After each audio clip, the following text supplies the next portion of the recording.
welcome back to my channel. I'm Cindy, the LD educator, and today we will be talking self-advocacy. So, what is self-advocacy and why is it so important for students with learning differences as well as other students? Well, to sum it all up, self-advocacy is simply the ability to speak up for what you need. Now, the more official definition is an individual's ability to effectively communicate, convey, negotiate, or assert his or her own interests, desires, and needs and rights. It involves making informed decisions and taking responsibility for those decisions. When someone develops self-advocacy skills, really it is empowering.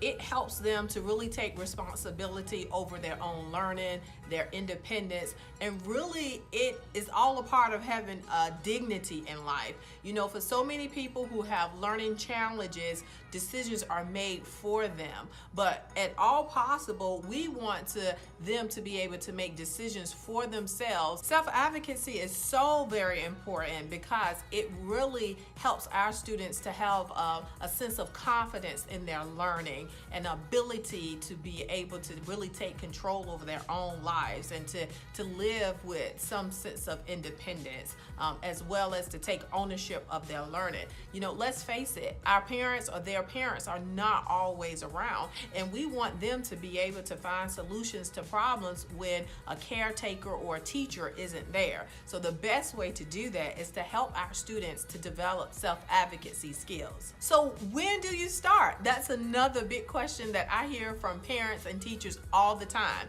And I say that it's never too early, nor is it ever too late to start. No matter whether or not you're an elementary school teacher or parent, middle school or high school, the time to start teaching self-advocacy skills is now. Therefore, in order to develop self-advocacy in our students, one of the first things that you must do is to encourage self-awareness. And we can do that by helping students to identify what their strengths and what their weaknesses are.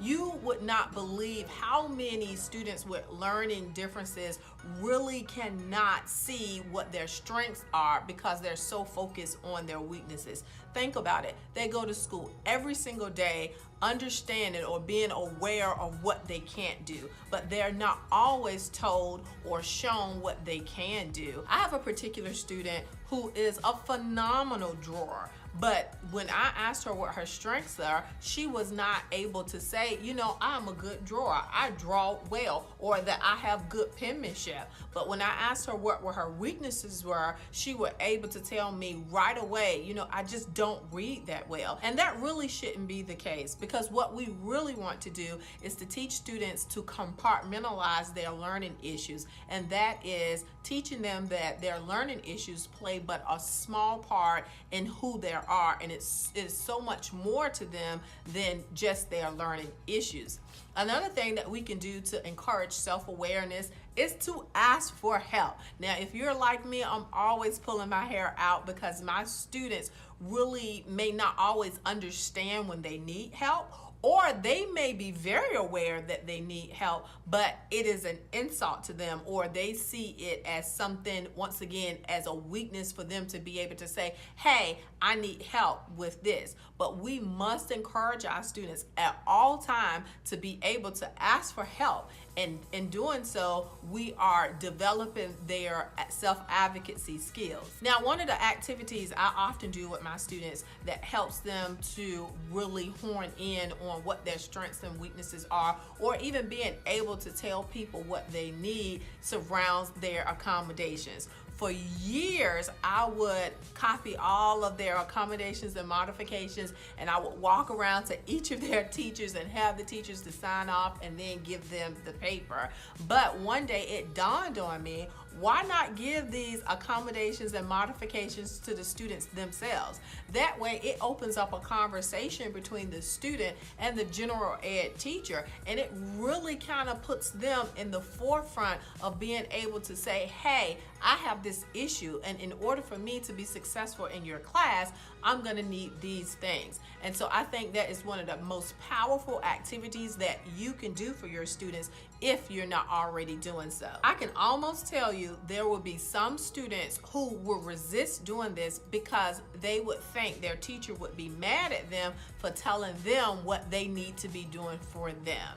And listen, reassure your students, you know, there are those teachers out there. We know that, but I do believe that they are few and far between. And so here's the reality. Even if they have one of those teachers, we have to teach them to learn how to work with that teacher. And so I feel like this is an activity that can be done in elementary school, middle, or high school. However, when you're just starting out, I definitely suggest running an interference for the student, particularly elementary school students. I would pick out a teacher, maybe talk to that teacher prior to the student coming to her or him, to let them know what the activity is, so that once the student gets to that teacher, that they can be even more welcoming and helping the student to navigate that process. And then as the years go on, that student would be empowered or more confident in going to teachers themselves. As students progress through elementary school, they should become increasingly more aware of what their specific assets and deficits are and what accommodations they need to succeed. Middle school students should know the name and the description of their diagnosis. They also should know how that diagnosis impacts them in the class, at recess, and extracurricular activities. And by the time a student gets to high school, they should be participating meaningfully in their IEP meeting. Now, once again, this is another activity that students can do at any age. But of course, I wouldn't expect elementary school students to participate as meaningfully as what a high school student should be able to participate. Another activity I love to use to help promote self-advocacy in students is what I call an IEP data dig. Now, as a teacher, you may know what a data dig is. Basically, you're going back and you're looking at these numbers and scores of your students and so forth. Well, what I coined IEP data dig is basically having the students to really just kind of go through their file folder. One day it just kind of, I had an epiphany, and I was like, I wonder if my students really know what is being said about them in these folders. So just on the spur of the moment, I just went to our office, grabbed all of their files, and we went back to my classroom and we just opened them up and I let them read what was inside of it. And I think the most profound moment was of a student who had an emotional behavior problem. Now, here she was, she still wasn't at a place where she was able to really manage her emotions, and she still often got in trouble. But for her, she was clearly able to see that she had made progress over the time. As she was reading it, she said to me, "Miss Lumpkin, you better be lucky that you didn't know me when I was in elementary school, because I was bad." And then I think she pulled out some work samples and drawings, and she was like, "Hey, I remember this." And when she started reading some of the things that they wrote, like all of that connected, and she was able to see, you know, although I still may not have it all together right now, I'm still not where I used to be. So there you have it. Those are my 2 tips to help you in your journey as you help students to develop self-advocacy. Please, if you enjoy my content, make sure you subscribe and leave a comment below.